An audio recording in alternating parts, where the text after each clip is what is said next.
أم قتلت أولادها الأربعة دون قصد.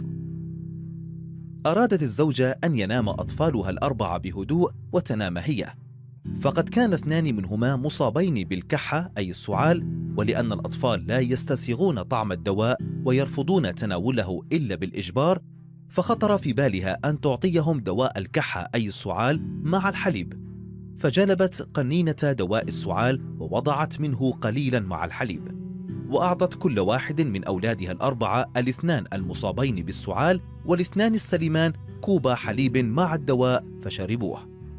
وجاء الأب بعد أن نام أولاده الأربعة وكان متبقيا في آنية الحليب قدرا من الحليب، فأفرغته الأم في كوب وقدمته لزوجها ليشرب الحليب، لأنها اعتبرت أن دواء الكحة مع الحليب له فائدة، فشرب الأب ربع الكوب وترك الباقي لأنه لم يكن راغبا بالكوب بكامله، وإذا به وبعد مرور ربع ساعة أوجعته بطنه وذهب إلى الحمام، وعند خروجه قال لزوجته: مذاق الحليب متغير وفيه شيء غريب، فقالت له الأم أنها خلطت معه دواء السعال، وسأل زوجته حالا: هل شربوا الأطفال من الحليب؟ فأجابت: نعم، وذهب مسرعا إلى أطفاله الأربعة وحاول إيقاظهم واستنجد بالإسعاف، ولكن كانت نومتهم هي الأخيرة ليس بعد استيقاظ، رحمهم الله جميعا.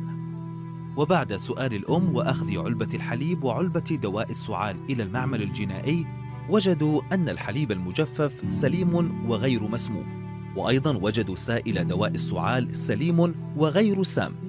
وبعد متابعة الفحص الجنائي والتحقيقات والاستعانة بخبير صيدلاني بحسب نصيحة قسم الطبيب الشرعي للمعمل الجنائي، اتضح أنه لو أضيف دواء السعال إلى الحليب يتحول الحليب إلى سم قاتل.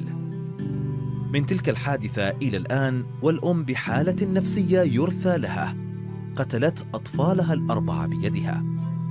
واحذروا أنتم يا أصدقائي من إضافة أي دواء إلى أي مشروب، فربما يتحول إلى سم فتاك وقاتل تفقدون به فلذات قلوبكم. الرجاء نشر هذا الفيديو لكل من عنده أطفال، انشرها لتصل الفائدة لغيرك.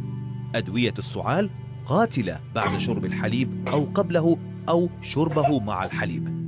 إذا أعجبك هذا الفيديو ووجدت به فائدة، لا تحرم غيرك من المعلومة، وإن لم تكن قد اشتركت في القناة بعد، اشترك الآن لكي يصلك كل جديد، ولا تنسى أن تضغط على جرس الإشعارات.